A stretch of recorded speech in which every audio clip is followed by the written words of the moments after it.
जब आईजीपी में बीजेपी अपना घोषणा पत्र जारी करेगी, गृह मंत्री अमित शाह इस घोषणा पत्र को जारी करेंगे और उनके साथ मौजूद रहेंगे सीएम योगी आदित्यनाथ। अब यह देखना होगा कि आज क्या बड़े ऐलान होने वाले हैं बीजेपी के इस लोक कल्याण संकल्प पत्र में। लोक के कल्याण के लिए आज क्या संकल्प लेकर बीजेपी आ रही है 2022 के लिए, क्योंकि पिछले अगर 2017 की हम बात करें तो संकल्प पत्र में जो सबसे बड़ा वादा था वो था अयोध्या राम मंदिर का, और अब इस बार मथुरा जो राजनीति का केंद्र तो बना हुआ है, और इसके अलावा यह भी देखा जा रहा है कि किसानों का मुद्दा भी हावी रहा, किसानों को भी मनाने की कोशिश हो सकती है, साथ ही साथ फ्री बिजली देने का भी ऐलान हो सकता है। तो किसानों युवाओं पर फोकस हो सकता है। इसके अलावा कृषि क्षेत्र पर भी अत्यधिक फोकस हो सकता है। कृषि उत्पादों के निर्यात को लेकर कुछ घोषणाएं हो सकती हैं। कानून व्यवस्था और महिला सुरक्षा को लेकर भी बड़ा ऐलान किया जा सकता है। यह ऐलान हो सकते हैं आज। नए रोजगार के सृजन के अवसर पैदा करने पर भी फोकस रह सकता है। कर्मचारी वर्ग और पेंशन को लेकर भी घोषणाएं हो सकती है। पेंशन को लेकर इसलिए भी कहा जा सकता है क्योंकि लगातार अखिलेश यादव की ओर से कहा जा रहा है कि पुरानी पेंशन बहाल की जाएगी। तो दूसरी तरफ कृषि उत्पादों के निर्यात को लेकर भी घोषणाएं की जा सकती हैं, क्योंकि किसानों पर जाहिर तौर पर इस बार सबसे ज्यादा फोकस रहने वाला है। क्योंकि जब भी कोई मैनिफेस्टो हम देखते हैं जारी होते हुए, उसमें एक जो बड़ा सा कॉलम रहता है वो किसानों के लिए सुरक्षित रहता है।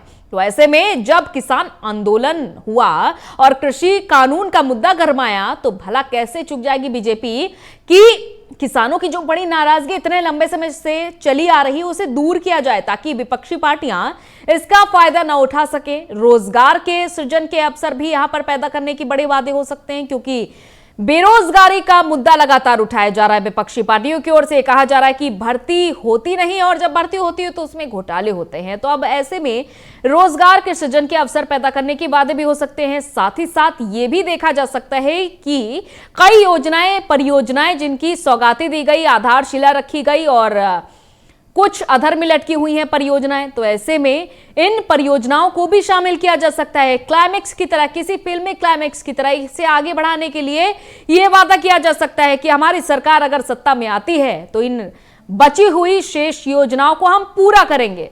तो ऐसी कई बड़ी बातें इस बार इस संकल्प पत्र में देखी जा सकती हैं, जो 2017 से कहीं अलग होने वाला है। अब यह देखना फिलहाल दिलचस्प होगा कि 10:30 बजे जो बीजेपी घोषणा पत्र फिलहाल जारी करेगी, एक एक पन्ना आगे पलटाएगी, तो क्या क्या बड़े वादे फिलहाल इस घोषणा पत्र से निकलकर सामने आते हैं जनता को लुभाने के लिए। और जितना कोशिश की जा रही है बीजेपी की ओर से कि हर एक नाराज वर्ग की जो नाराजगी है वो दूर की जाए समय रहते हुए, चाहे वो कर्मचारी वर्ग हो, चाहे वो पेंशन वर्ग हो, चाहे वो किसान हो, युवा हो, महिलाओं की बात लगातार की जा रही है, चाहे वो कानून व्यवस्था का मुद्दा हो। हर एक क्षेत्र में देखिए पूरा फोकस है। एमएसएमई को किस तरीके से बढ़ावा दिए जाने की लगातार बातें की जाती रही हैं बीजेपी की ओर से।